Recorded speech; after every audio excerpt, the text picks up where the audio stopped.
So guests, please be seated. Recipients, please remain standing.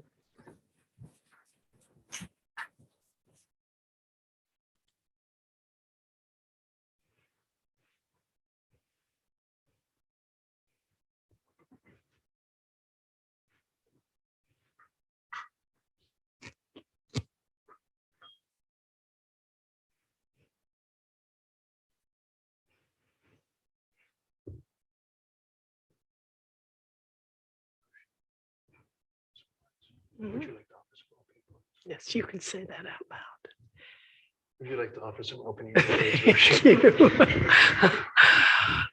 So, good morning to you, and also to your friends and family and our Mahasangha who are gathered here today to bear witness to this ceremony of Jukai, that is to receive the precepts, what it is to be a Buddha.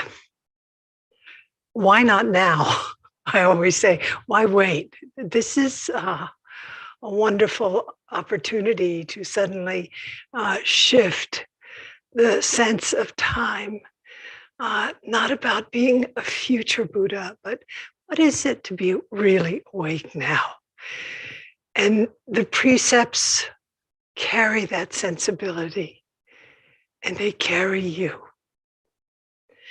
And for those good friends who are receiving Hoshi, being empowered as a holder of the Dharma, this ceremony supports you as you engage in the world of both joy and suffering, but particularly since all of you are people who are so dedicated to social engagement.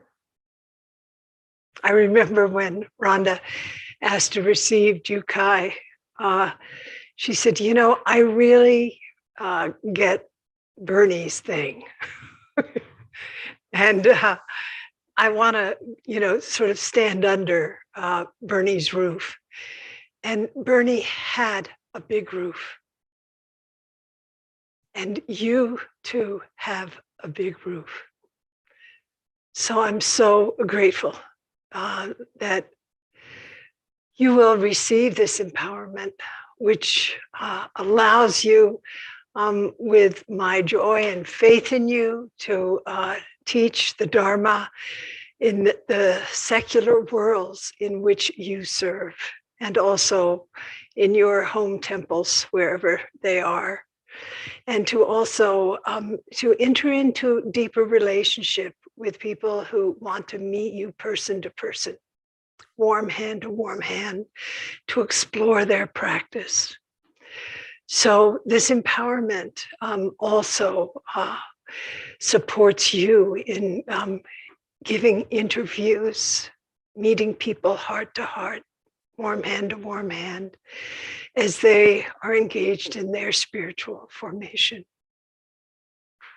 So thank you so much. And Shinzan.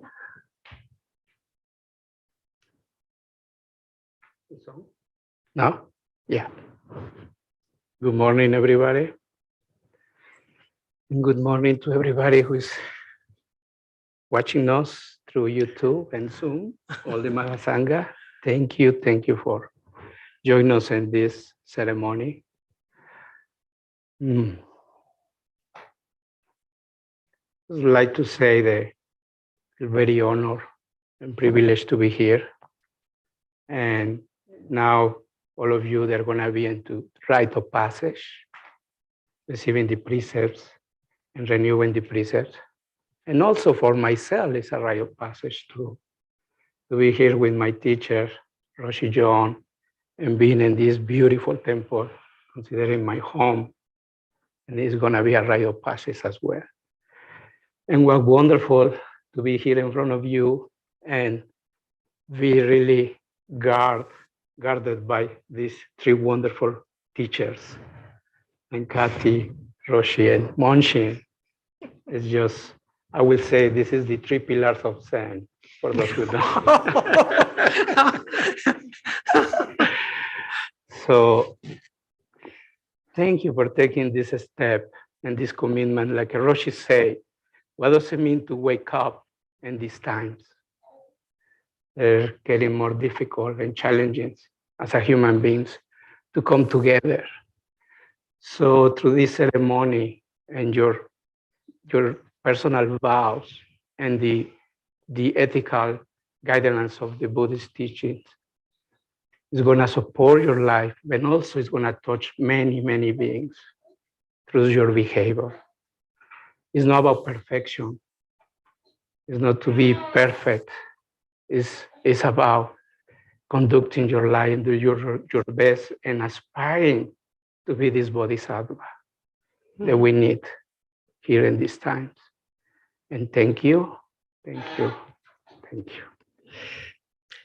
So, Nicole, I love the baby's sounds here. Yes. So, yeah, please don't feel as if you have to, remove. Actually, I was going to say, one of the very wonderful things is that Skyla is bearing witness to the ceremony.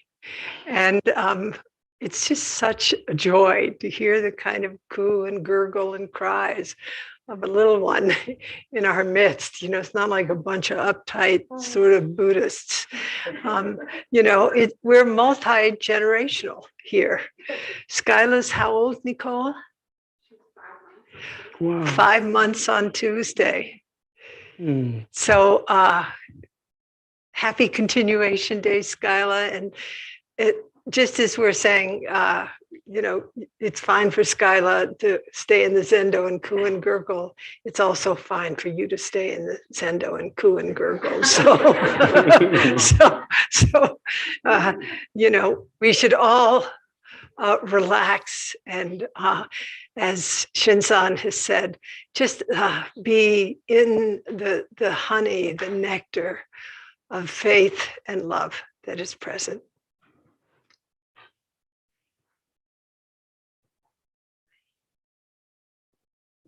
With a sincere heart and mind, please make a full bow to the Buddha.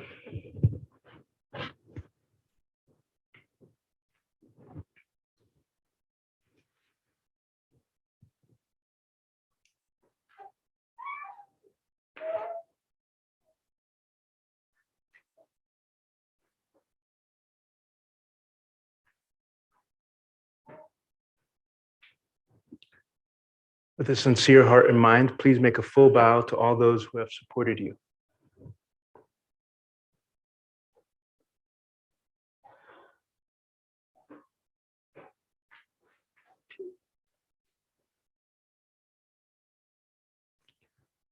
With a sincere heart and mind, please make a full bow to Roshi and Sensei.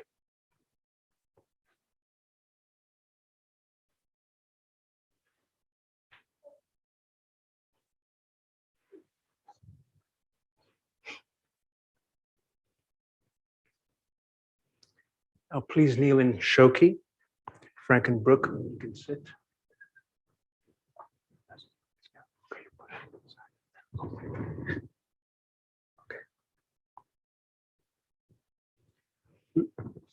Yeah, we will now chant the Heart Sutra. Please pass out the cards.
honored guests, families, and recipients, I respectfully announce to everyone that the Jukai and Hoshi ceremony will now begin.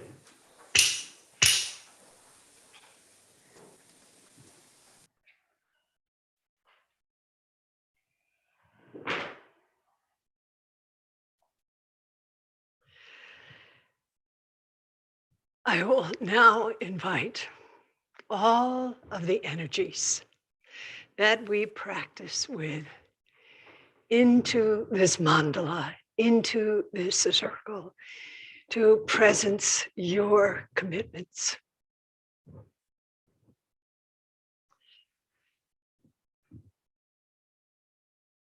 Clack. Thank you. And please, everyone, repeat after me. Being one with the Buddhas in the 10 directions. Being one with the Buddhas and the 10 directions. Being one with the Dharma in the 10 directions. Being one with the Dharma and the 10 directions. Being one with the Sangha in the 10 directions. Being one with the Sangha in the 10 directions. Being one with our principal teacher, Shakya Muni Buddha. Being one with the principal teacher, Shakyamuni Buddha. Being one with the great compassionate Avalokiteshvara Bodhisattva. Being one with the great compassionate Avalokiteshvara Bodhisattva. Being one with the great action Samantabhadra Bodhisattva. Being one with the great action Samantabhadra Bodhisattva. Being one with great wise Manjushri Bodhisattva. Being one with the great wise Manjuri Bodhisattva. Being one with Dogen Zenji. Being one with Dojin Senji. Being one with Keizan Zenji.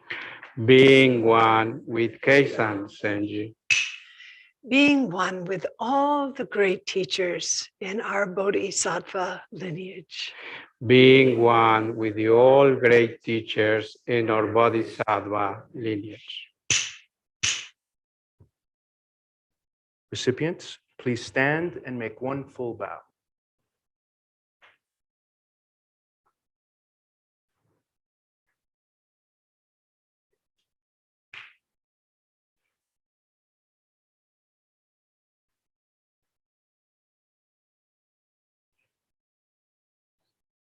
Now please kneel in Shoki.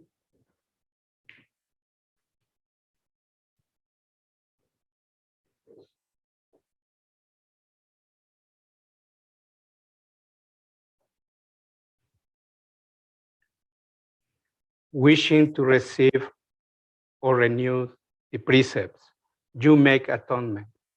There is a verse that was transmitted and maintained by the ancestors.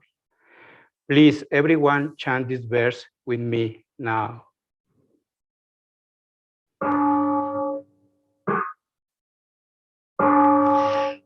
All my Ancient twisted karma From beginningless, hate and delusion, born of body, speech, and mind, I now fully atone.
Having made atonement, you have purified your body, speech, and mind.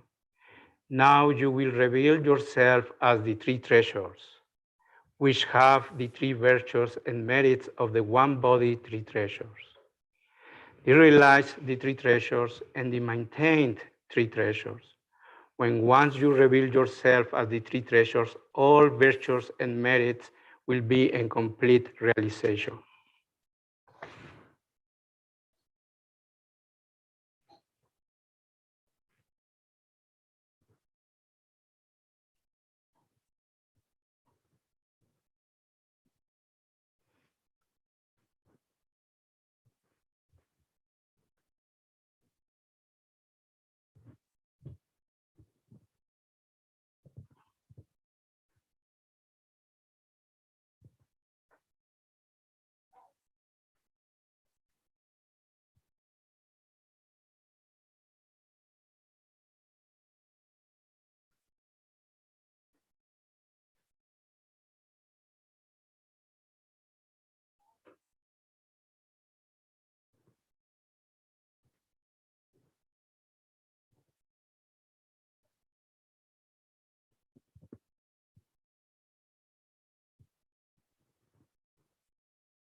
Everything is fresh and new.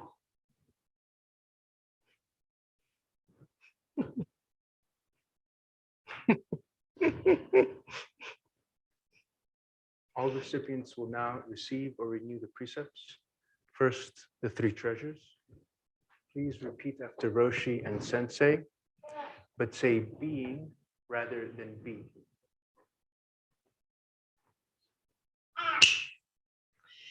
Be one with the Buddha. Being one with the Buddha. Be one with the Dharma. Being one with the Dharma. Be one with the Sangha. Being one with the Sangha. Being one with the Buddha, honored one. Being one with the Buddha, honored one. Be one with the Dharma, honorable for its purity. Being one with the Dharma, honorable for its purity. Be one with the Sangha, honorable for its harmony. Being one with the Sangha, honorable for its harmony. The Buddha has been revealed. The Buddha has been revealed. The Dharma has been revealed. The Dharma has been revealed. The Sangha has been revealed. The Sangha has been revealed.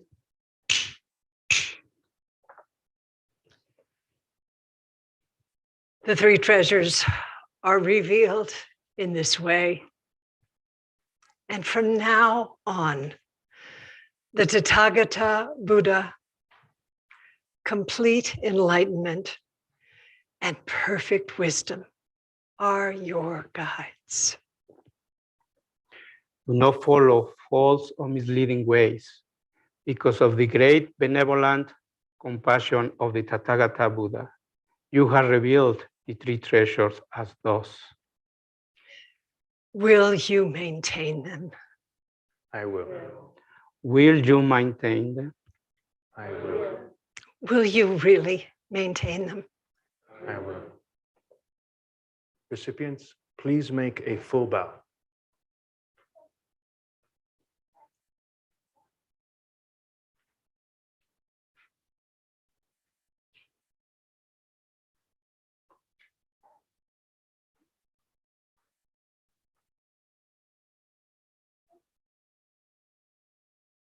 Now please kneel in Shoki.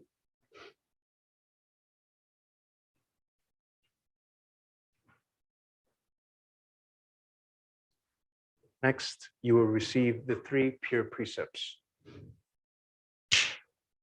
First, do no harm. Will you vow not to harm others or yourself, and to live and not knowing as the source of all manifestations? I will. Second, do good. Will you vow to bear witness to the joys and pain of all life and clearly see what is without attachment or judgment? I will. Third, do good for others. Will you vow to invite all hungry spirits into your life and commit your energy and love to the healing of the earth, humanity, and all beings, including yourself? I will. Will you maintain these precepts? Will you maintain them? Will you really maintain them? I will. Recipients, please make a full bow.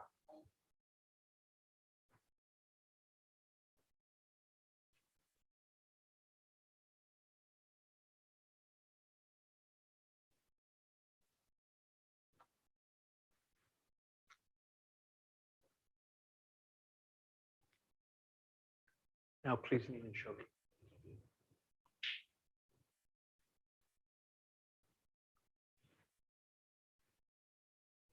Next, Roshin Sensei will offer you the 10 pure mind practices. Endeavoring to actualize your vows, will you engage in the practices of, first, recognizing that you are not separate from all that is? This is the practice of non-harming. Will you vow not to lead a harmful life, nor encourage others to do so, thus living in harmony with all life and the environment sustained? Will you maintain this? I will. Second, being satisfied with what you have. This is the practice of non-stealing. Will you vow not to take anything not given? And will you practice contentment by freely giving, asking for, and accepting what is needed? Will you maintain this? I will. Third, encountering all creations with respect and dignity. This is the practice of chaste conduct. Will you vow to give and accept love and friendship without using or clinging? Will you maintain this? I will.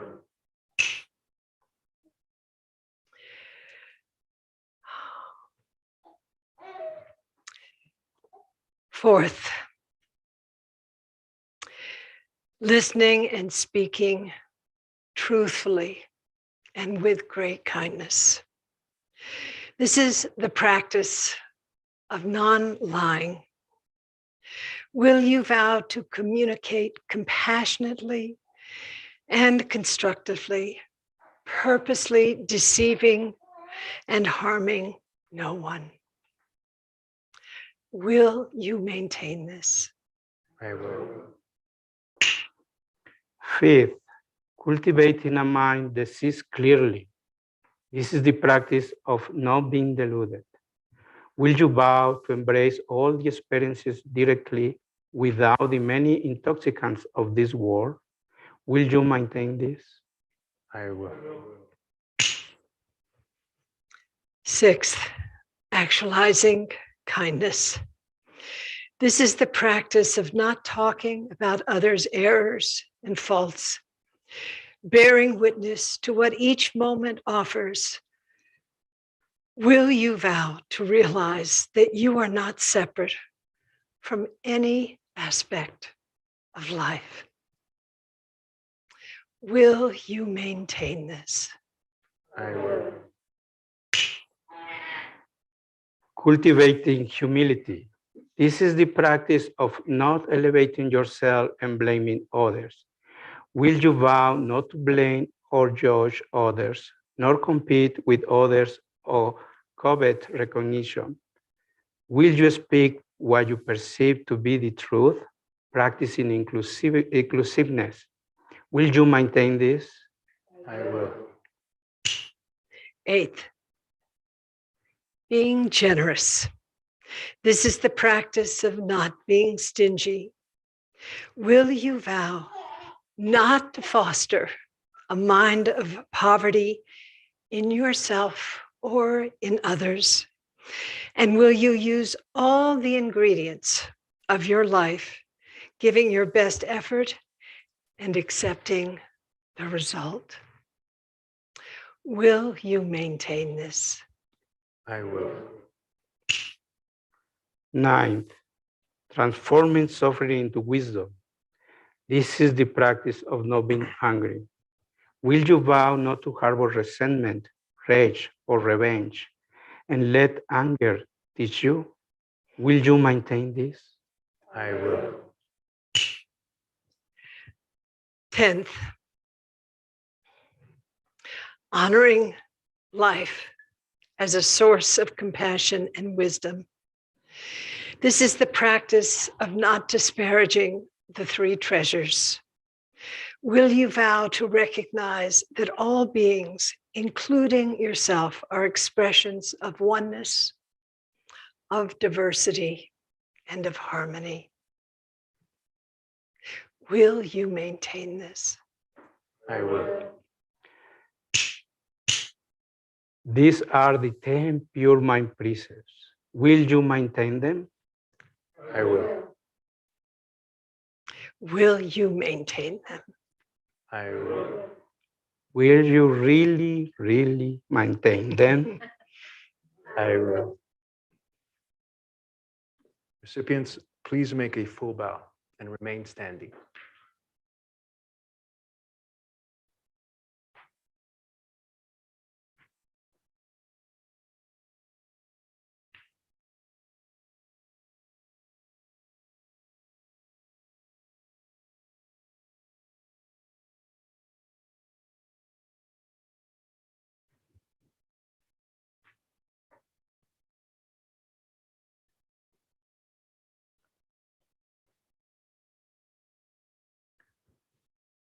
These 16 precepts, the 3 treasures, the 3 pure precepts, the 10 pure mind precepts originated in the Sangha of Shakyamuni Buddha. And they have been transmitted through 83 generations of the Buddha's ancestors to me. Now we have given them to you. Will you maintain them well? I will. Will you maintain them? Will you really maintain them? Recipients, please make a full bow.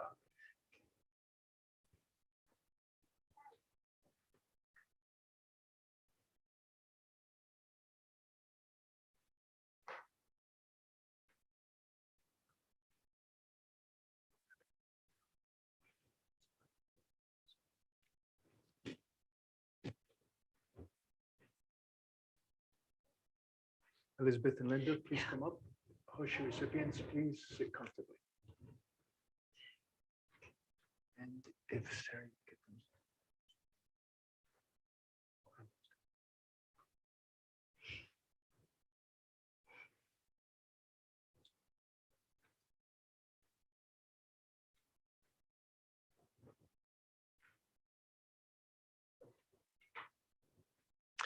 We're going to refresh the charcoal. Thank you. You want some water? I'm okay. I think it's okay.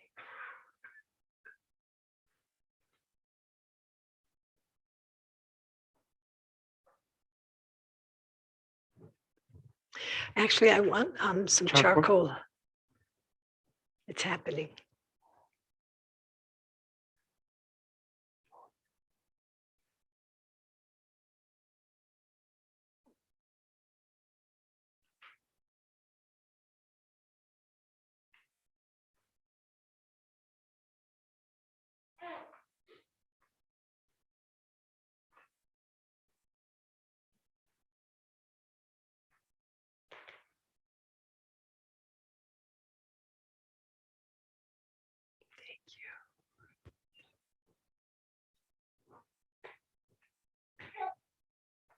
Please kneel and show.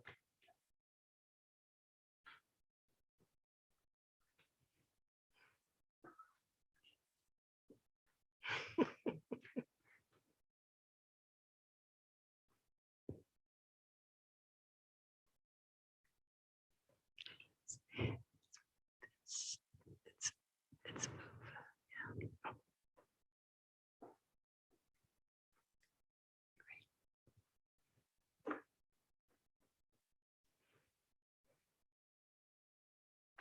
So now they're going to receive the Dharma names and the lineage chart and the Raksu, the Buddha's robe. And thank you for waiting all these 2 years because the pandemic. As we check in, you say this was part of the preparation to reflect in the 16 precepts. Thank you. Yes.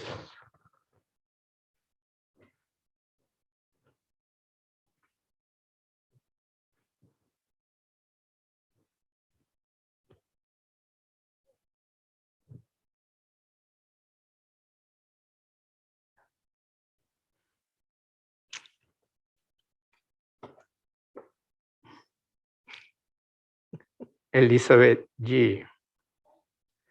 Your Dharma name is Chosui, purifying water. Josui.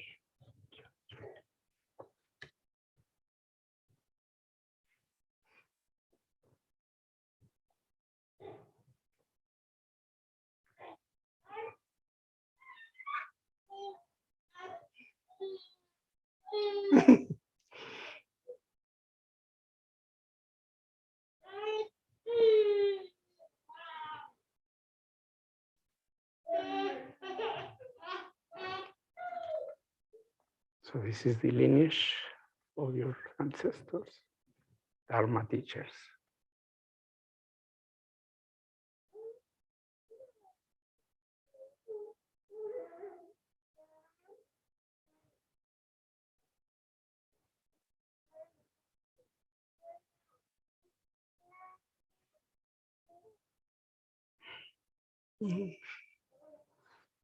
Beautiful.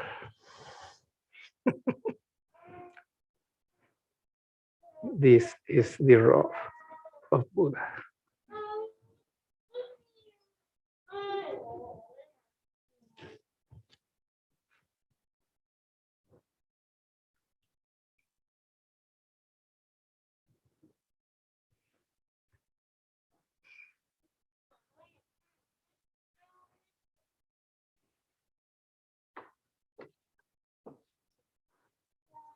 Linda Samson. Your Dharma name is Seiyaku, means sacred silence.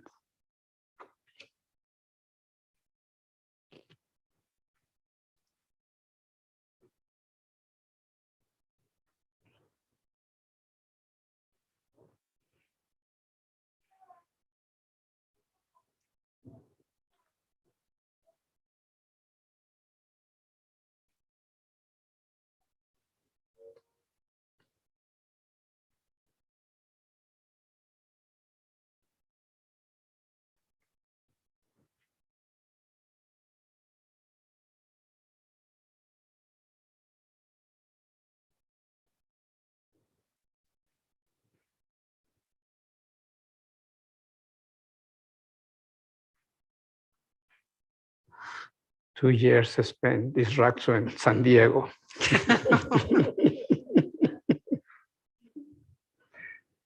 This is the robe of Buddha.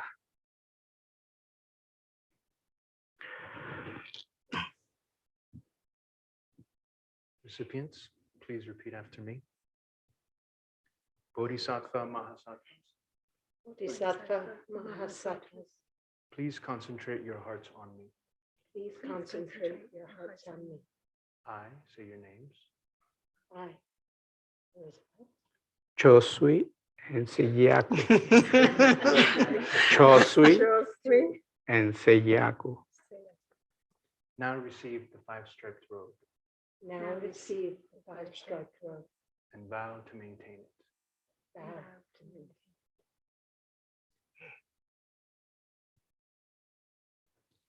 Please put your wakasu on your head, and we will all chant the verse of the robe.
Now put your Please put on your wakasu.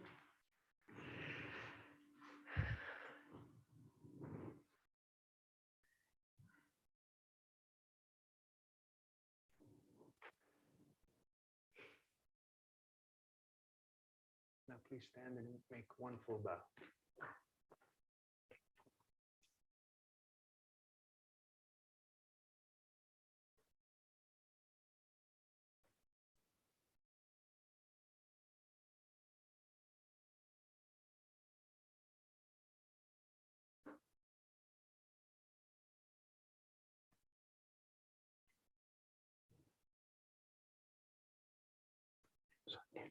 Sensei, yeah, please kneel, Shohi.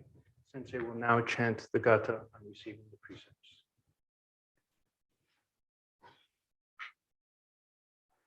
When sentient beings receive the precepts, they enter the realm of the Buddhas, which is the Buddha treasure Anuttara Samyak Sambodhi. Truly, there are the children of the Buddha. When sentient beings receive the precepts, they enter the realm of the Buddhas, which is the Buddha treasure Anuttara Samyak Sambodhi. Truly, they are the children of the Buddha. When sentient beings receive the precepts, they enter the realm of the Buddhas, which is the Buddha treasure, Anuttara Samyak Sambodhi. Truly, they are the children of the Buddha. Baby Buddhas, welcome to Pure Land.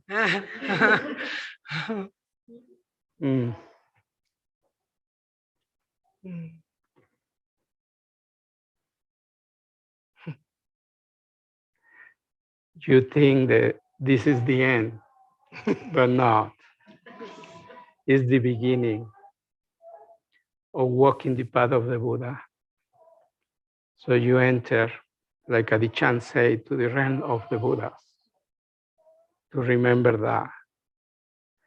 Maybe you don't remember right now, what happened to you, but your body knows.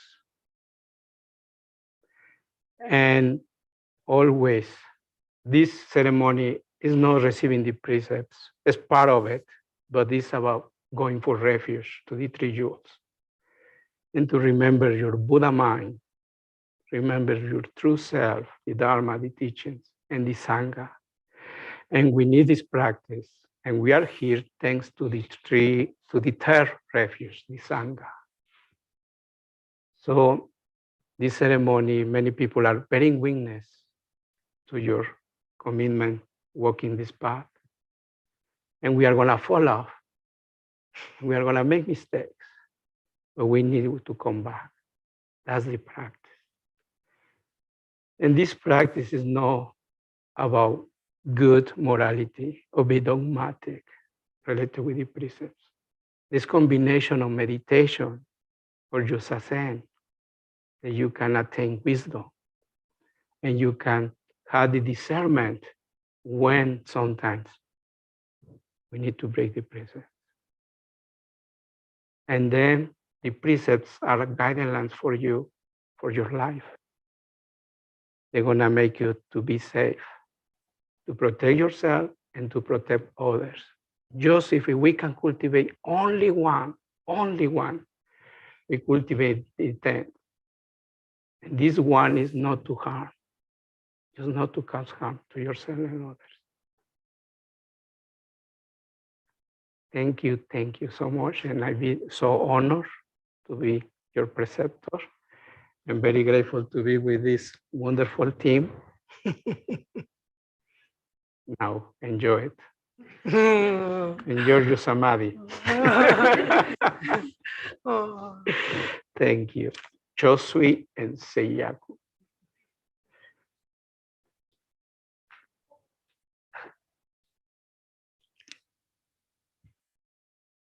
We will now transition to the empowerment of the Dharma holders. Move your zabatons to the side.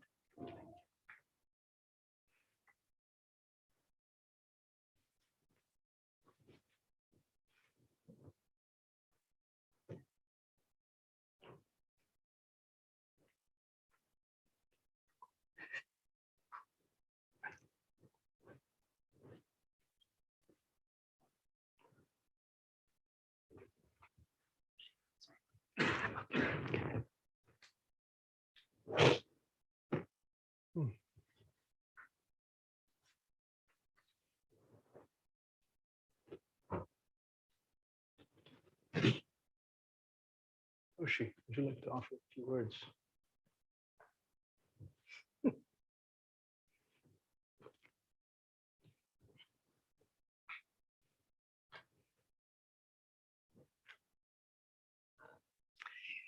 Sitting with you all and looking at your faces and recalling the preciousness of the relationship that I have with each one of you. I want to recall my teacher, Roshi Bernie Glassman. Thank you so much.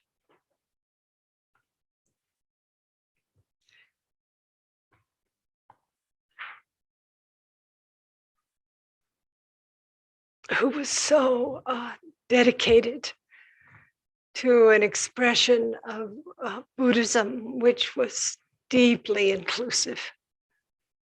He called it, this one body practice. And his wife, Jishu Angyo Holmes, also a Roshi, but given Inca after her death, was in a way the real heart of that community of which I am part. The great Grayston Mandala, you should know that I was ordained in an AIDS clinic in the Bronx on July 6th in the heat of summer, and the clinic was under construction. So the bottoms of my tabi were completely filthy just before I could even get into the clinic. That the sessions that we sat were in an abandoned schoolyard filled with condoms and thrown away needles. And that we sat on old tires and pieces of concrete for Zazen. In our Samu, we put on heavy gloves and we cleaned that space day after day. Because when we would come in the morning at dawn, again, condoms and needles. And each one of you works in a charnel ground. And those charnel grounds are places where, whether you're elderly or you're in the Los Alamos charnel ground, or you're in the charnel ground of divorce proceedings, or the charnel ground of death and dying, or the charnel ground of law, you have, each one of you, brought into those charnel grounds your courage and your heart and your practice.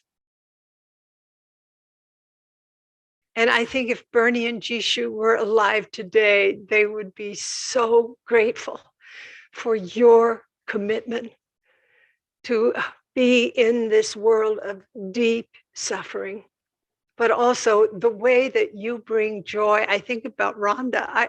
I just go to your talks to feel better. They're not only great, but I'm so happy. You know, the way that you deliver the Dharma to thousands of people in the legal profession.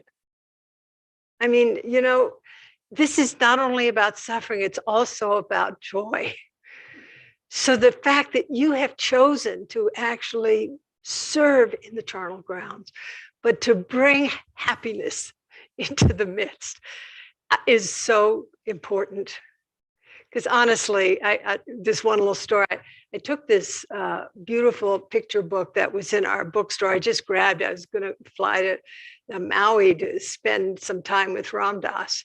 And I thought, oh, I better take him a present. And it's a beautiful picture book filled with gorgeous Buddhas and everything. And I wrapped it up and jumped on the plane and arrived there. And we were in the kitchen, he in his wheelchair and me standing, you know, aside. And we opened the book and there are all these glistening Buddhas. But, you know, Ram Dass, he started to read the text. And so I started to read the text and I realized, oh my gosh, it is so grudgy, you know, it's just kind of a bummer. I mean, and he and I had this sort of same moment together. It was just like this. I was like, don't read it anymore, please, just look at the Buddhas.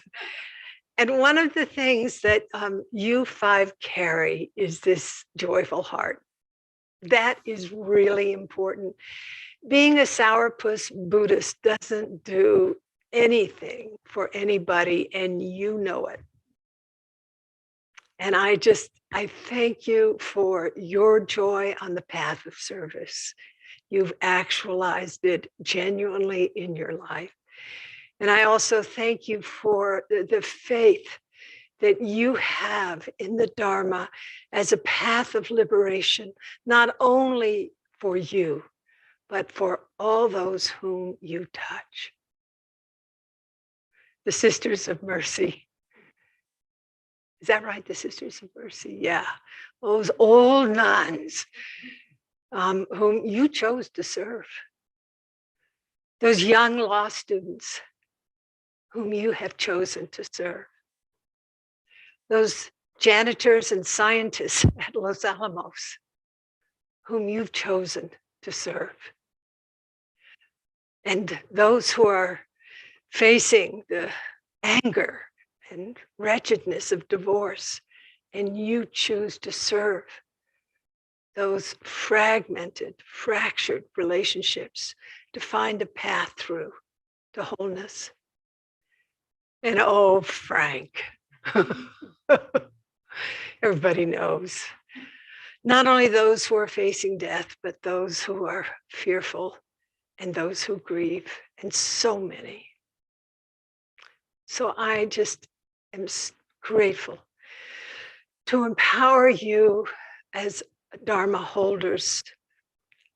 No a better way than I could express my faith in each of you. As you are acknowledged by this humble temple to move into the world in bringing the Dharma forward in your unique ways. And I have to say, nobody looks like anybody else here in how you share the Dharma, which is so Bernie-like. You know what I'm saying? It just, he and Jishu really just awakened that sort of marrow within me about how important the uniquenesses of the Dharma as expressed through his students and her students, that we affirm that uniqueness within our students, that flavor. So one other little thing. This is a ceremony and process or empowerment that Maizumi Roshi created for his students. I think it's kind of like in the San Francisco Zen Center world, in your world, Kathy, of lay transmission. You know, it is, but there's some lay and some ordained among you. But that lay transmission is an expression from at least how I received it from Bernie and Jishu of deep faith in who you really are. And that you have confirmed through your relationship to the Dharma, to your practice, and those whom you serve, what it means to be joyfully ethical. Not this kind of sort of ethical, but joyfully ethical. And that is really critical at this time with the war in Ukraine, with the climate catastrophe, with racism rampant, not only in this country, but in so many other places, with what is happening to children in so many quarters of the world where they are being subjected to violence and abuse. And also the marginalization of our elders. And also the genocide of indigenous peoples. So I thank you for stepping into this greater responsibility of caring for a world that is so imperiled. So I would like to invite. Did you want to perform Shasui first? No? I'll actually, let me prepare Shasui first. Yeah.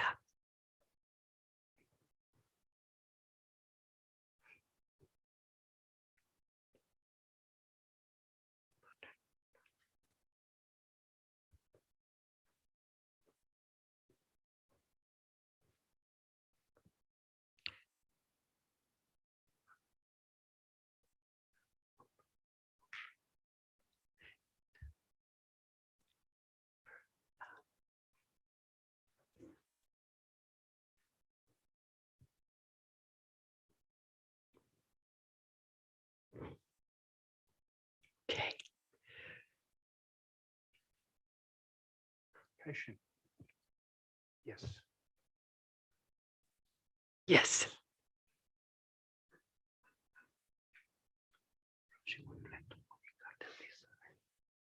Yeah, good idea.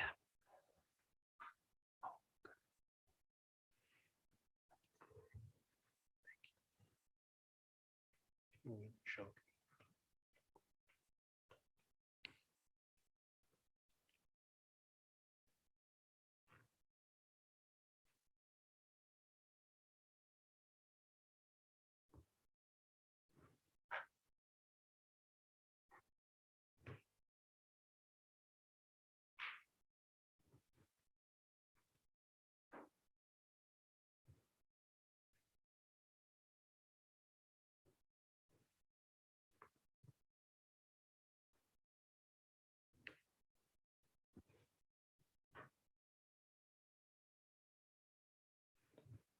Dear Kaishan,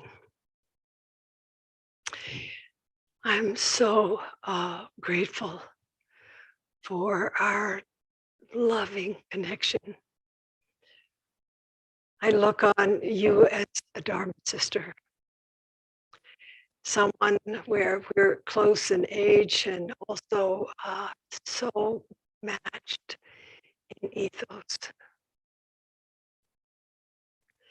And I want to just tell you that as I watched your spiritual formation in the process of your chaplaincy training and saw you moving towards service to these extraordinary women in a way they had been forgotten by their own tradition, in a way they had been abandoned by their own tradition.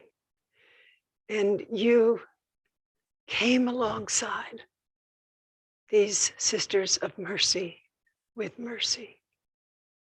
And you gave life to life. And you know, you're a psychiatrist, but not only that, that I think that, you know, your long relationship with the deep suffering that so many have been through, whom you have served, but you recognize something in the Sisters of Mercy also about your own life and which could teach you. So that the sense of mutuality was so strong in that work and that you continue that work. So I thank you with all my heart for your life and our loving and deep and abiding connection.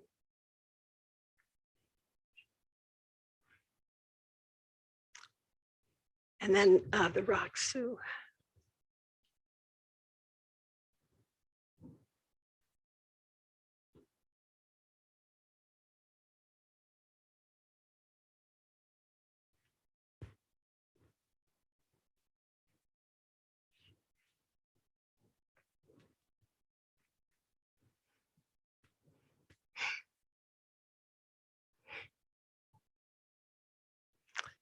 Shinsan, if you would hold the mic. So each of our Hoshi, each of our Dharma holders will speak briefly to me, but really all of us, about the commitment, but also about how they wish to actualize their life going forward in the worlds that they serve. Thank you, Roshi. I am grateful anytime I get to recommit to the Bodhisattva vows and to maintaining the precepts. And with that in mind, I vow to bring the lived experience that I have of the Dharma first to my own suffering mind and my broken heart, so that I can take responsibility for those aspects of my being, and then bring a generous, compassionate presence to all those in my community, family, friends, and neighbors, the Dharma community here, to the students I'm supporting in SEBT and chaplaincy programs, to my lovely and loving relationships with the Sisters of Mercy, and to the hardy souls on this little tiny island off the coast of Maine, where I am invited to be a visiting minister. I also offer a deep bow of thanks to my beautiful wife, Susan, who has supported me every step, and to my Dharma sisters, Mary Remington, Jill Dillahunt, and Liz Farmer, who I know would love to be here and are someplace in the cloud. Upaya is a part of me, Roshi, and I cherish it. And I cherish you, and I'm so grateful for your confidence in me. Thank you.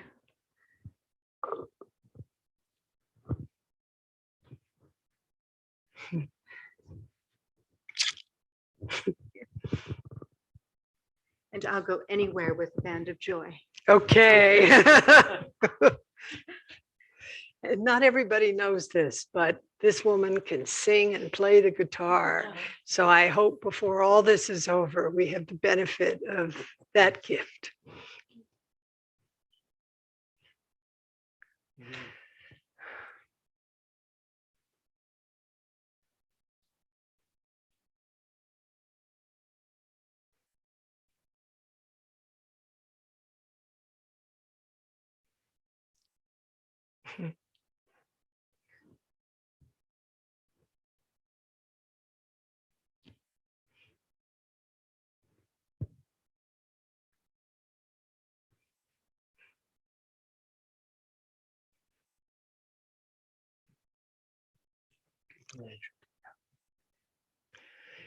Oh, Rhonda.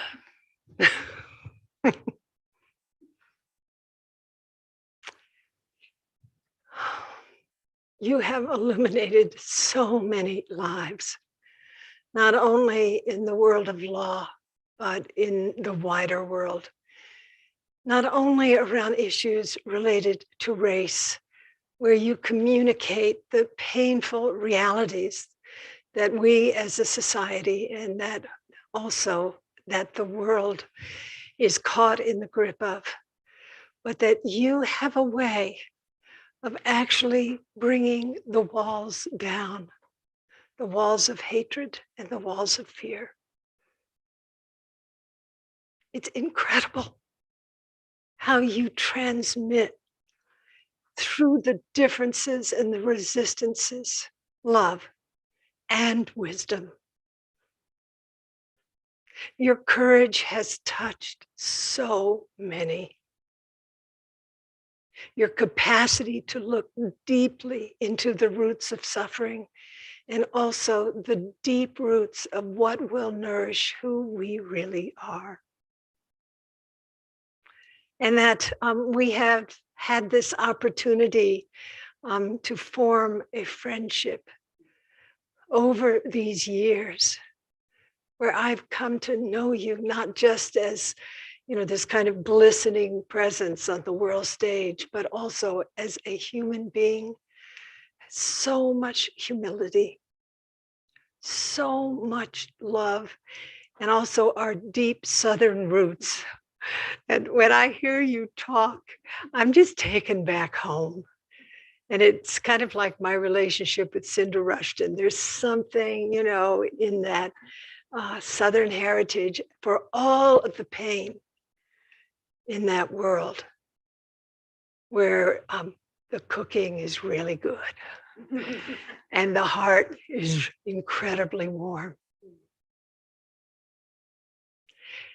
I want to say one more thing. Your humility as a student, not only as someone who has such expertise in the world, but your humility in working with Bhikkhu Analayo and, you know, all of the teachers whom you have gone to and said, please teach me. And for you to step out of academia because you realize that I'm in the Dharma path. And, you know, it was a huge leap out of, you know, this very powerful professional career. And you realize I'm a Dharma person. I'm a Dharma teacher. I can serve more by not being in the grip of academia. And boy, putting your life a little bit on the line, you know, it's the economics, the identity, the role, and so forth. And you chose. Actually, I too chose a similar, made a similar decision. I was in academia and I went, you know, this is not actually where I am to serve. There's another charnel ground that's calling me. So I thank you with all my heart for your humility, your courage, your joy, your wisdom, and also just the thing that is most important to me is our friendship.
Thank you, dear Hoshi, each of you teachers and friends. I feel very, very fortunate and indeed blessed to be with you all on this path. And I joyfully recommit to doing my very best to take the gift of these teachings, principles, practices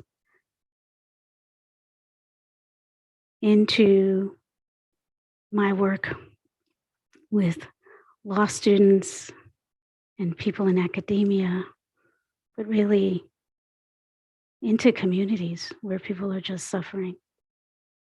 So from this day, in this moment, I recommit to meeting suffering wherever it lies with whatever I may offer. And I thank you for the courage to do that as best I can.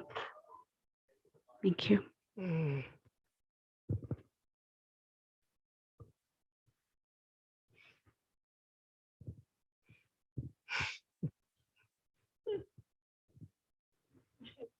Mm. Oh.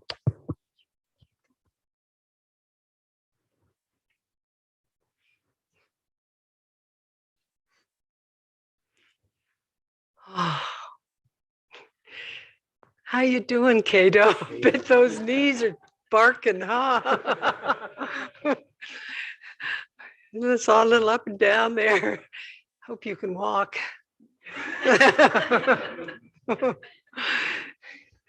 James, you can relax. Just, yeah. These two are very big on tea ceremony, so they can sit for hours and seiza, for each whisk of the matcha. But it's nice to see you can actually. Oh.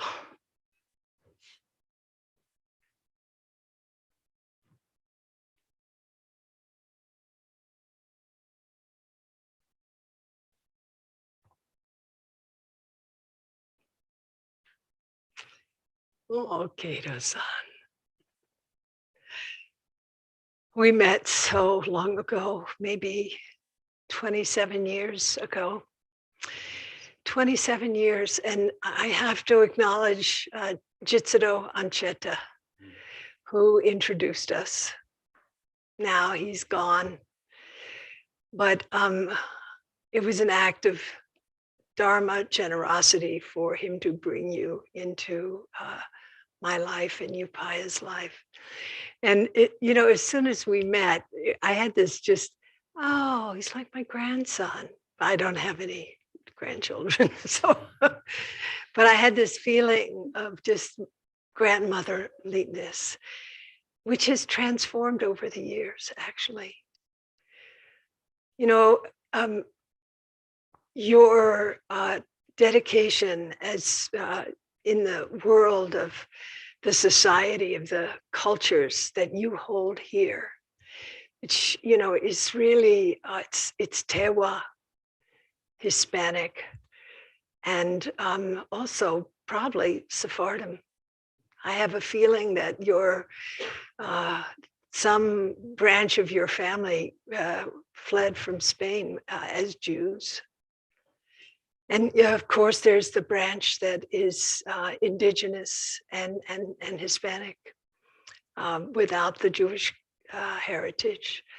So it's just, the heart that you have brought to introducing us to the culture of this bioregion. And also your work as a social worker, serving those who are suffering so much. And then becoming this incredible psychotherapist with this Dharma orientation and going, to Los Alamos and working in that charnel ground and really bearing witness to, the janitor and to the physicist, holding all equally as you do. in your years on Upaya's board of directors and bringing your wisdom and also your love through thick and thin on that board, and really, just bringing always the sense of balance as we have grown and changed over these decades. And then there's the friendship part, being in Nepal with you, serving in the Nomads Clinic, walking those high mountain trails, and walking those trails also with you and James, not only in Nepal, but here.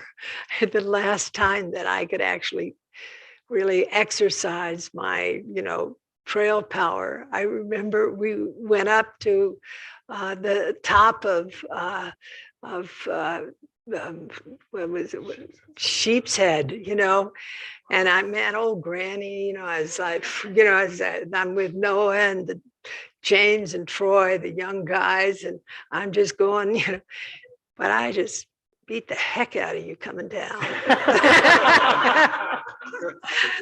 Yeah, no kidding. And I tell you, I had a moment of just ego pride, but then, now I'm lame as heck, and, it was a few years ago, so never mind. But the fun, the fun that we have had, and the faith that we have in each other, that is just, and that you all moved into this neighborhood just gives me so much happiness. They're not allowing us to buy any more real estate. The neighborhood is, but I'm getting everybody else too. That's the way to go. No, yeah. So knowing what you face every day in your job, knowing your politics, knowing your ethics, I feel this incredible joy, but also this sense of poignancy in being able to empower you in this way, because you are teaching these ethics and these practices in a place that needs it. And it's just wild. And now the purple Raksu, Hoshi. So thank you so much, my beloved friend. I offer you this wisdom water with all my heart. So many years of traveling this path together, of supporting each other through losses, and also through moments of great confusion, where your shoulder held me up, and I think my shoulder has held you up at times. And I will say to you, and really to everyone, it's not about being a kind of, magnificent Dharma, whatever. This is about the heart. This is about the warmth and love that you bring into your life and the life of all those whom you touch.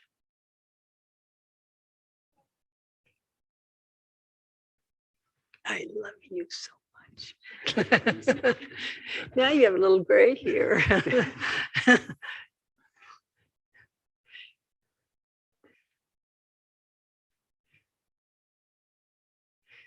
And every time I go through Española and Truchas, I just think about how you introduced me into the beautiful churches that your family have prayed in for so many generations. And that your mom and dad have would be here today, save for our situation with COVID. But in other moments of, for Jukai and Tokudo, so great seeing, your family members, your big family in our midst. And we look forward to hugging them up again.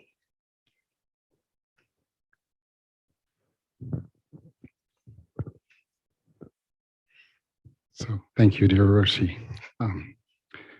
First of all, I want to say what a deep pleasure it is to be in this temple again after 2 years. And I want to offer deep gratitude to the many souls who kept the home fires burning so that we could return with joy and comfort to this big roof, which has been my home for some 27 years and sent me on this journey in a bigger way of service. And it just occurs to me that as I receive this this privilege, this honoring of Dharma holder, it occurs to me that perhaps it's more apt to say that the Dharma holds me rather than that I hold it.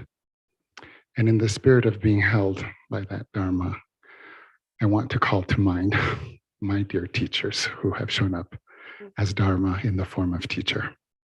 First, my beloved grandparents who love me so utterly and completely.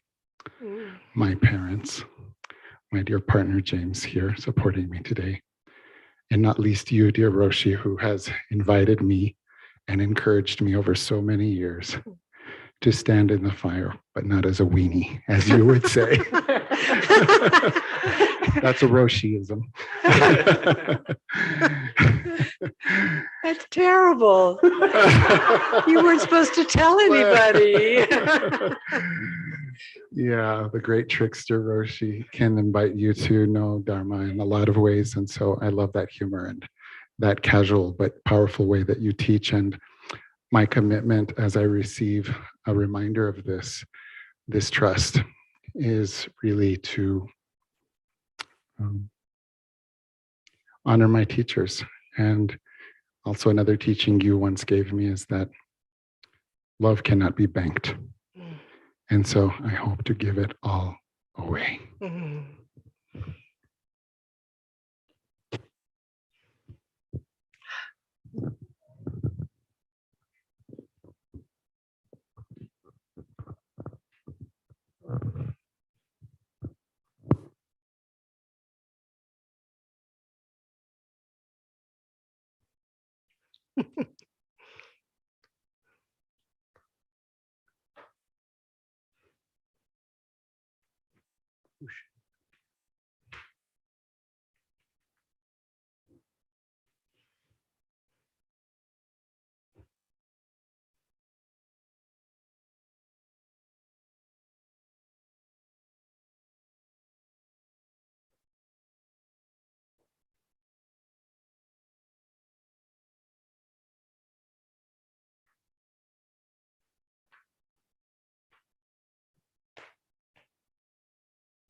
Oh, Fushin.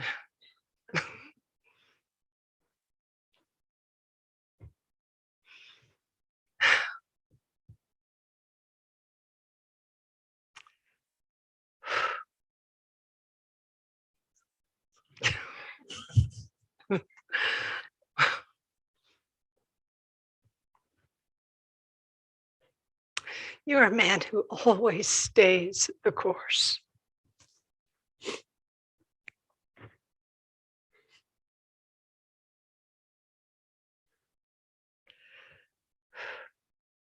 You never have abandoned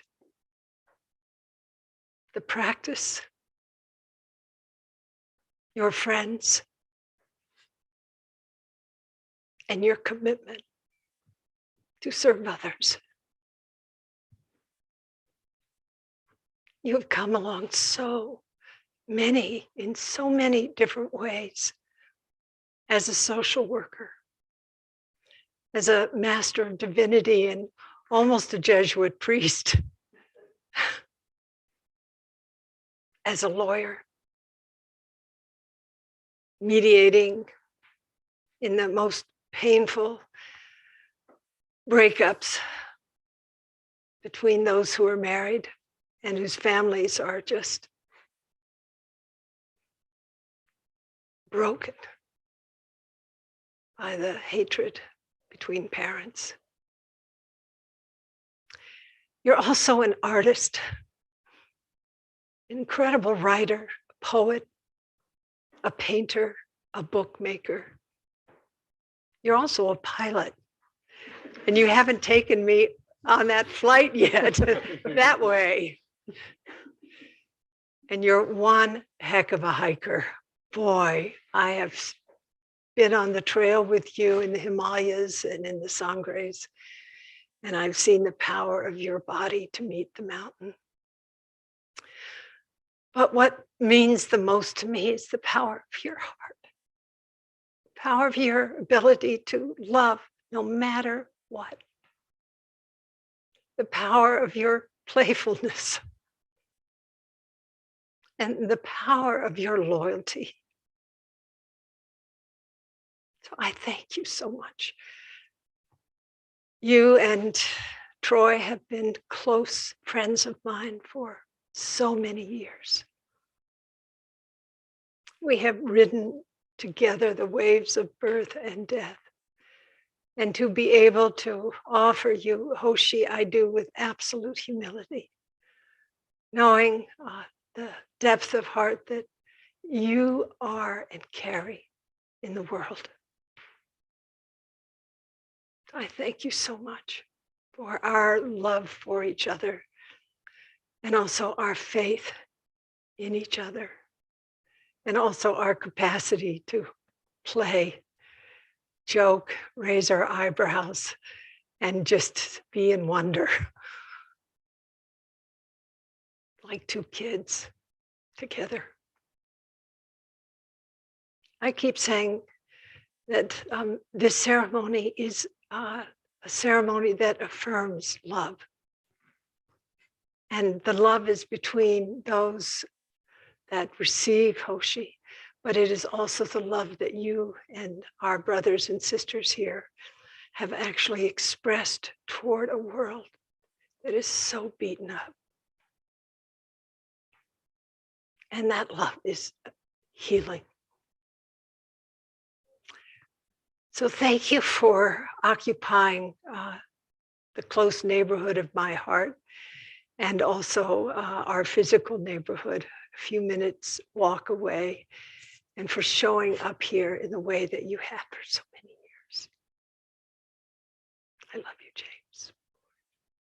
I love you, Hoshi.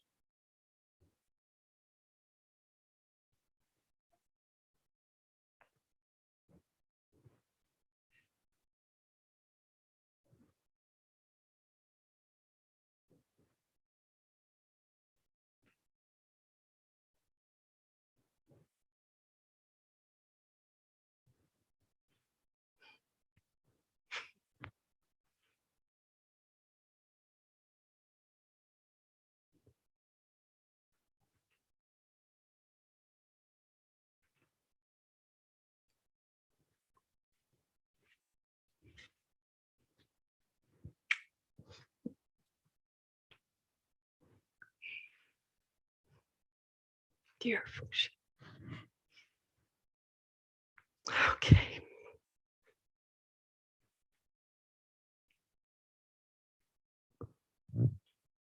I've been on this spot several times and I always find it so intense. So I just send you deep, deep gratitude. You know, when we first met, I was thinking, I remember something said about, Zen's the path of discovery. Who knows what you're going to find? And here we are today. I never would have guessed it. In fact, I wasn't even thinking about Zen way back when, but it's been the best.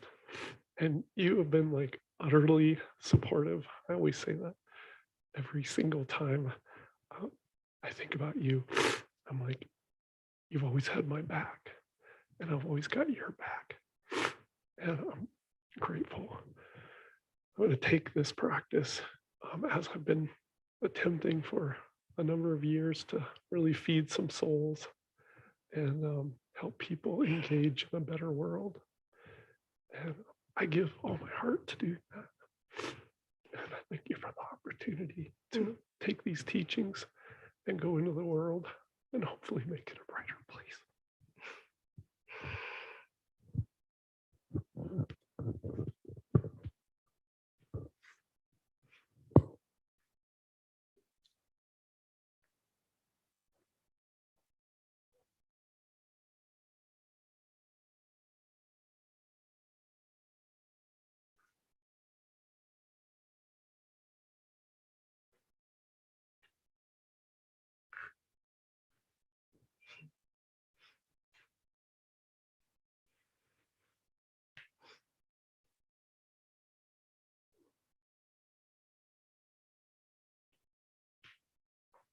Frank?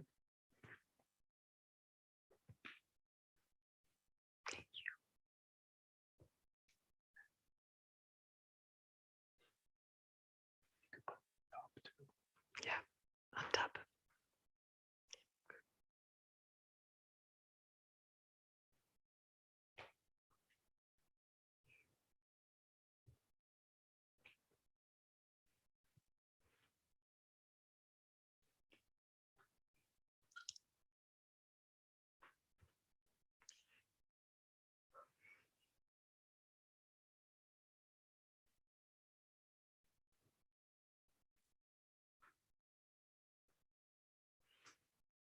Oh, Franco. Oh.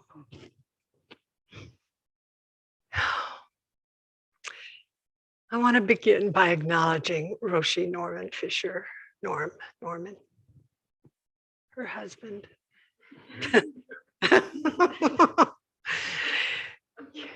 I said when we were in Cerro Gordo Temple that Frank has many teachers, including all those dying people that he has come alongside of, but he also practices often with Norman. And one of the things that you will discover about the deeper civility and thoughtfulness of Zen is that when I had this inspiration to give Hoshi to Frank, I asked Norman to support if it was okay. Norman, being Norman, said, yeah. So thank you, Frank, and thank you, Norman, for that generosity. And, you know, this work that we have shared, the way that we have come to this deep friendship through the work of serving those who care for the dying and for those who are dying, and how we discovered the complete lack of competition. You would think, you know, that, oh, well, you know, these two sort of pioneers in the field would have a sort of problem with each other, but actually the opposite. We fell in love and we learned from each other and we worked through differences. And this is one of the really important parts of our relationship. It hasn't all been sunny. There have been moments where I felt you were insensitive to my gender. So interesting. You know, and you heard me. And the way you heard me, I did not feel judged. And I thought that is a true person before me now who can receive my pain as a woman and understand that his behavior for a moment was insensitive. And I say this in front of everybody because your courage to receive both the truth of other people's experience and also to come into this quality of deep, tender openness. And the way that you transmit the Dharma in the world is carried by exactly those sensibilities. Your tenderness touches so many. It touched me. And it was through that that our friendship could actually come into full bloom. And you know, your roots are in the mud of suffering. And my roots are there. And we're like two old lotus plants, you know? Just, you know, like feeding on the truth of suffering, but trying to offer what a lotus can offer to the world. And you do that more than any person I know. And that you have stayed faithful in our friendship, that you have never veered from your kindness toward me, that there has never been a moment when I didn't feel connection with you, even when there was, you know, a little, oh, well. And this, I think, is really important about what you bring to the bedside of those who are dying. And now we're kind of old and pretty fragile. You know, every few weeks I get another diagnosis. None as bad as yours. I'm not competing with you on that. I'll have to tell you, you have been through medical hell. And I wanted so much to do this at this time in your life while your vitality is rising, actually, while I see you blooming in a whole other way, that offering this humble transmission would be a kind of raft that would give you more buoyancy in the world, but also affirm my deep faith in you. I so believe in who you are and how you teach and how you touch the human heart. Now, there was a moment a few days ago when I really got to see who you are. We were over at Nicole and Noah's, and each of us was holding the little baby. And it was so, you know, it was like we're having the goo-goo baby moment. The baby's all smiling. And Frank, who's, you know, Mr. Love Bug and everything, it was really this kind of adorable moment where I forgot, one of us handed the baby to Frank and the baby just began to scream. And what you did was so amazing, which was you gave Skyla her face in that moment. And it was you're such a dad. You're such a parent. You're such a caregiver to all beings. I was like, oh, that's how it's done. So Frank, my dear friend, I offer you this wisdom water, but it's redundant. You already are wisdom water.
We've been on lots of roads.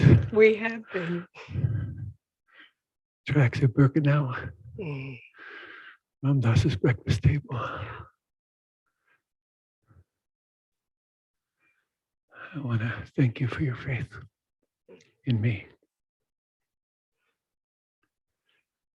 And I want to thank the Upaya community for welcoming me so easily, gracefully, and adjusting me.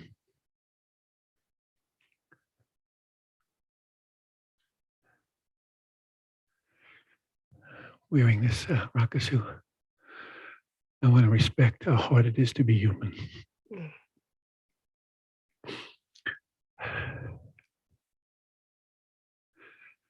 I want to trust my essential good heart to be a loving and reliable guide.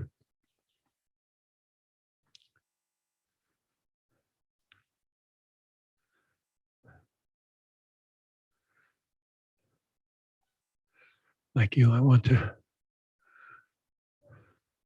use my old age and disability to build an empathetic bridge to people who, like me, may be confused or have a hard time seeing what is so when it's so.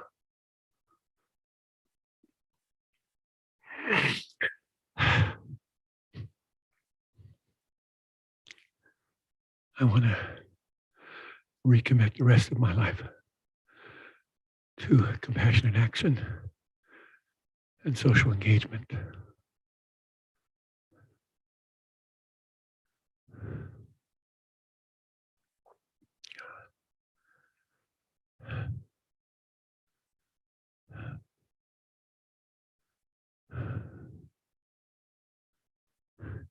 And I want to try to remain humble.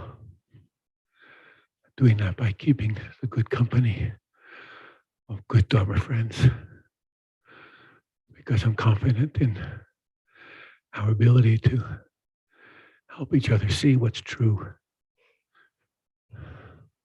and to act accordingly.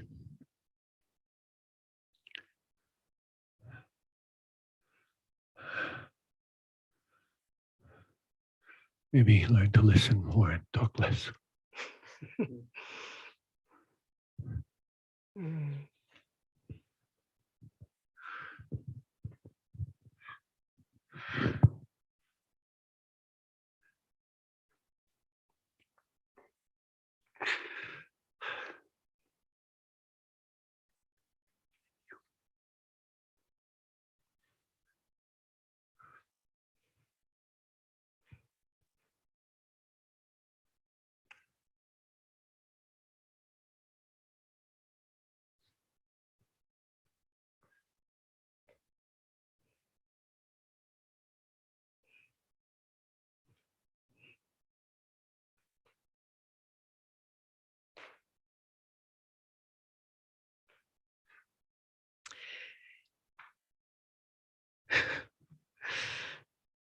Well,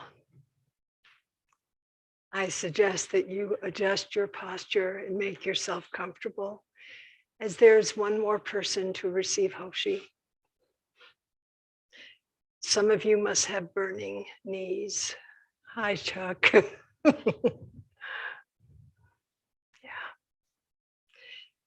I'd like to invite our very beloved Shoryu to the Sabotan.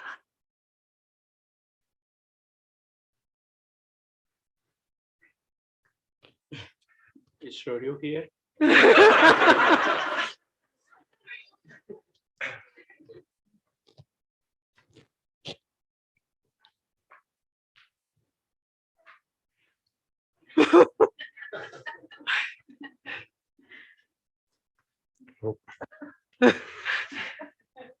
Surprise, surprise. You didn't know? I had a suspicion. Oh, really? Wasn't sure. I'm going to talk to you later. Somebody leaked.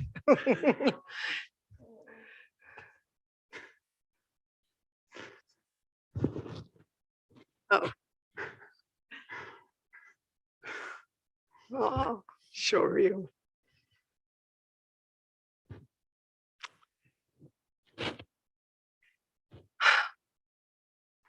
So we're going to send this clip to your mother. Santa is her name. And she comes here and then takes over the place. She's this powerful woman. And you carry the beautiful heart of the Dharma that came from your roots in Sicily. First generation over here, your mom and your dad. And your commitment to a just world, a world that is free of violence. Your practice, which has been so steadfast through it all, bearing witness to your spiritual formation over the years that you have been here, that you've stayed the course. There were moments that I know you wanted to just flee, but you stayed. This is what a bodhisattva does, riding those waves of birth and death. And that your heart has touched the whole field of upaya. Your joy, your smile, your wildness, your ability to just turn the light up in a room. I think we'd be a little dreary without you. I really do assure you. You know, there's something about your ethics, the strength that you have to just stay in it, even though you're not sure.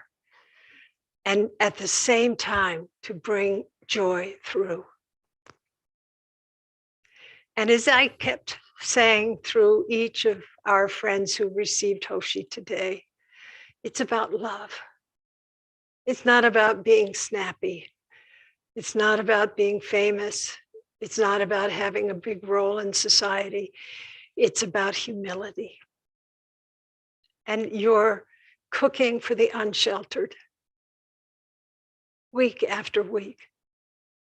You're serving as a meditation teacher in the prison system and in the recovery center. And also this is a recovery center as well. And how you bring forth the Dharma is so beautiful. It's so true. And I want to thank you, Shoryu. You know, the past couple of years being in lockdown, I mean, it has not been easy for any of us here. We've been like a hermetically sealed vessel. And you were able to actually bring this sense of new life into a situation where many of us felt deep discouragement and as well fear. So when I told our little team up here about Shoryu receiving Hoshi, and whoever told him, but everybody was just lit up. Everybody felt the same. Yes. And I told Kozan, and he was like, yes. There was just this universal feeling that you are one who carries the Dharma with joy, with love, and that you also have this deep, deep commitment to practice and to learning without resistance. So when somebody teaches you how to do how to take the red and the white thread, how many did you make? I won't ask. You do it without resistance. You don't hate yourself. And that is so important. When you stumble, you just take the next step. And it is so important how you communicate that through the lived experience of being in a practice community and staying joyful and steady and showing up in the way that you do. So, my dear friend, I am so grateful. On behalf of your mom, I just want to put my arms around you, which I will do later on her behalf, but also from my heart. And I look forward to many years ahead of us walking the path together.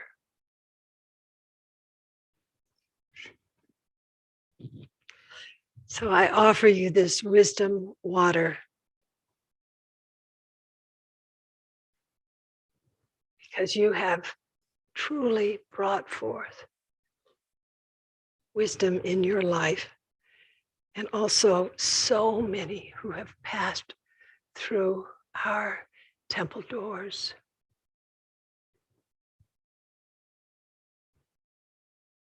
Thank you, beloved friend, for your practice.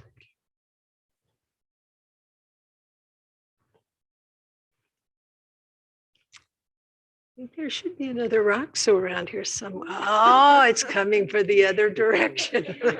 Okay. You never know. It's so tricky. They're tricky. They figured it out. Dear friend.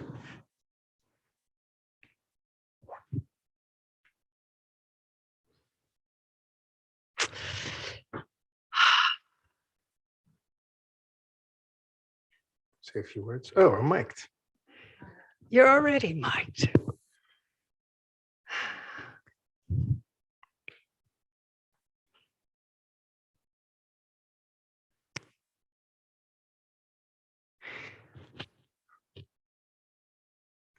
I feel so honored, moved to be in front of all of you here. You're all my teachers. I have many homes. This is my only spiritual home.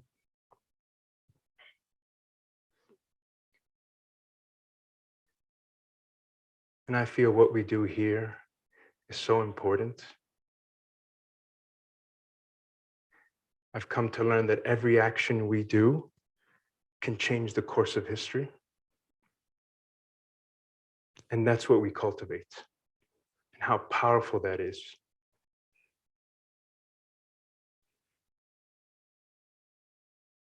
Thank you so much. Oh. Thank you all. So I have one request of you. Since I know you're going to Sicily in a few weeks, bring back some olive oil.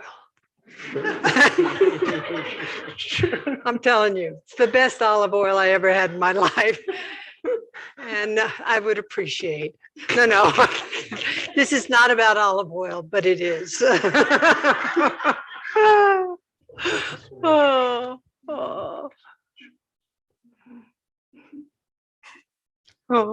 I can't believe this. I had heavy suspicions, but I still can't believe this. You all conspired. Why? Why didn't you just? Okay, it's fine. It's fine. You could have just told me.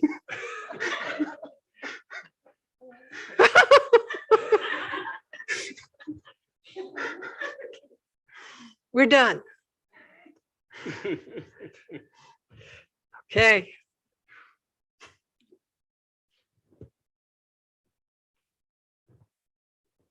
You will continue, MC, or? Yes, of course. Of course. Just let me gather myself.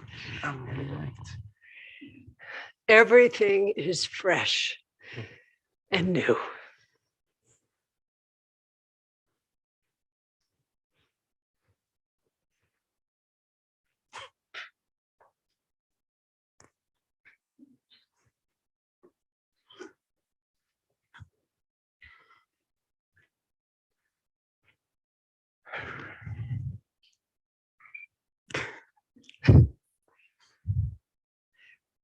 Okay, we ready? Yeah.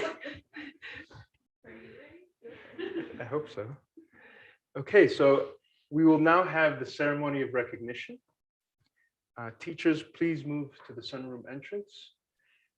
Guests, please stand and form a large circle around the zendo.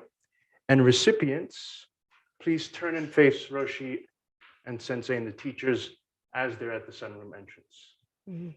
Does that make sense? I got it.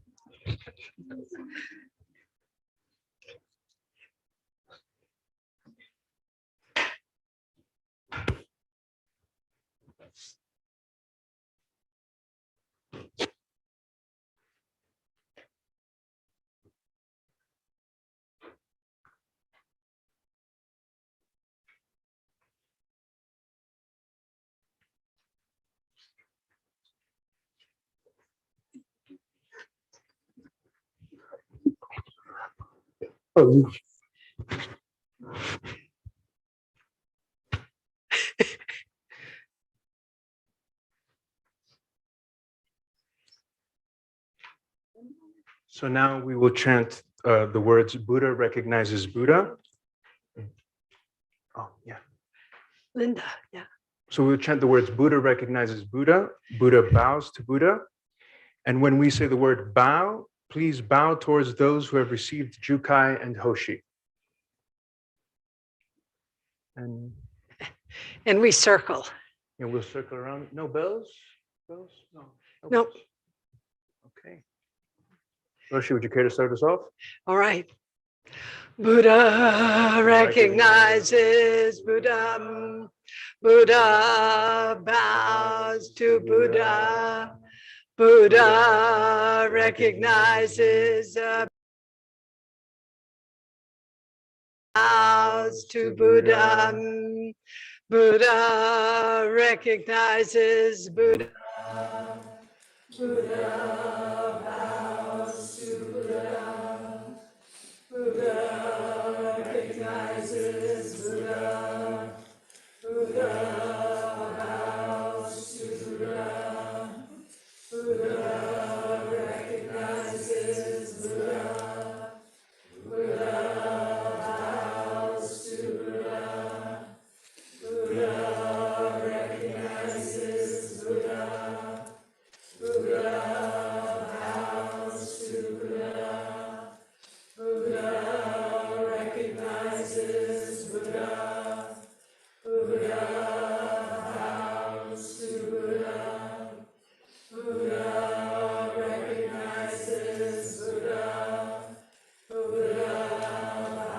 bows to Buddha. Buddha recognizes Buddha. Buddha bows to Buddha. Buddha recognizes Buddha. Buddha bows to Buddha. Buddha recognizes Buddha. Buddha bows to Buddha. Buddha recognizes Buddha.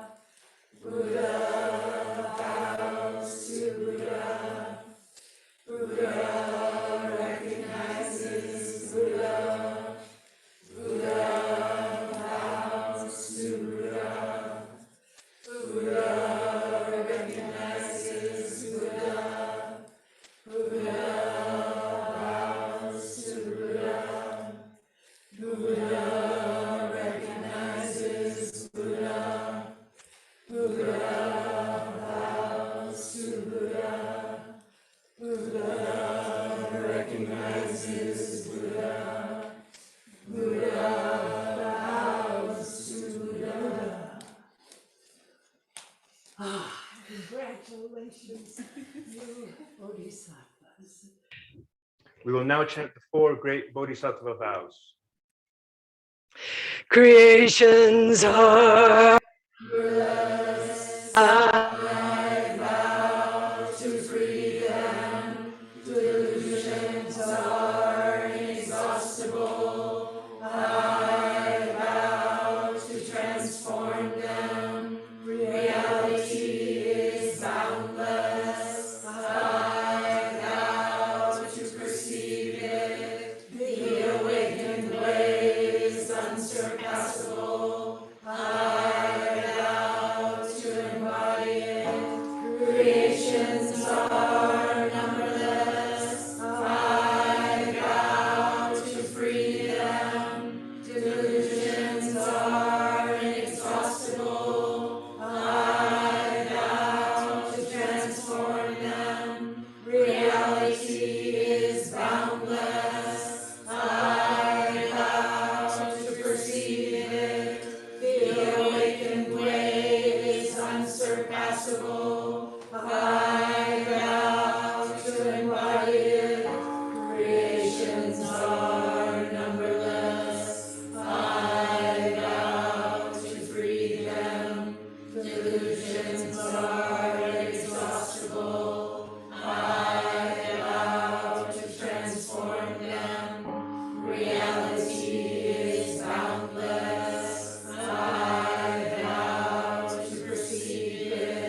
And now Diane will walk us with the Shuso shuffle around. As you'll see us walking around in a low gasho, please return the bow as we walk by.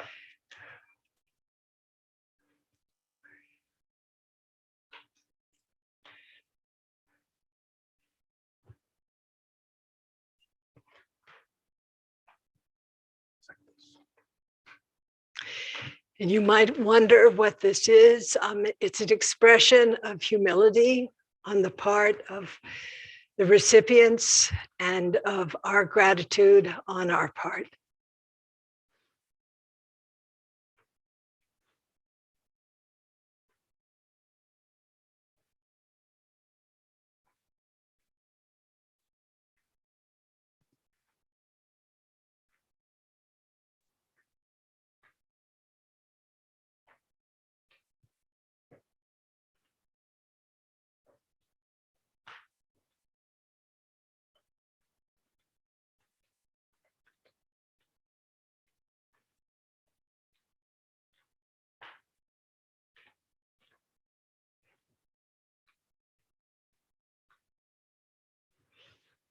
I respectfully announce to everyone that the Jukai and Hoshi ceremony is now concluded. Great joy in our Sangha that our friends have made this commitment to the Buddha, the Dharma and Sangha, and to this world.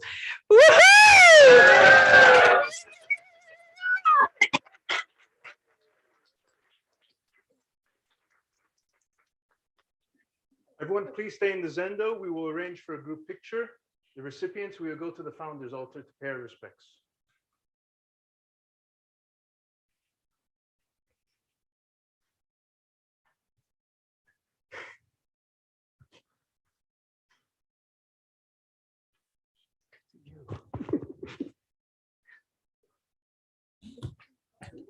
Thank you so much, everyone. We have, for spring practice period, 3 p.m. study session with Sensei Ao, our last one. Thank you so much for joining us. See you then.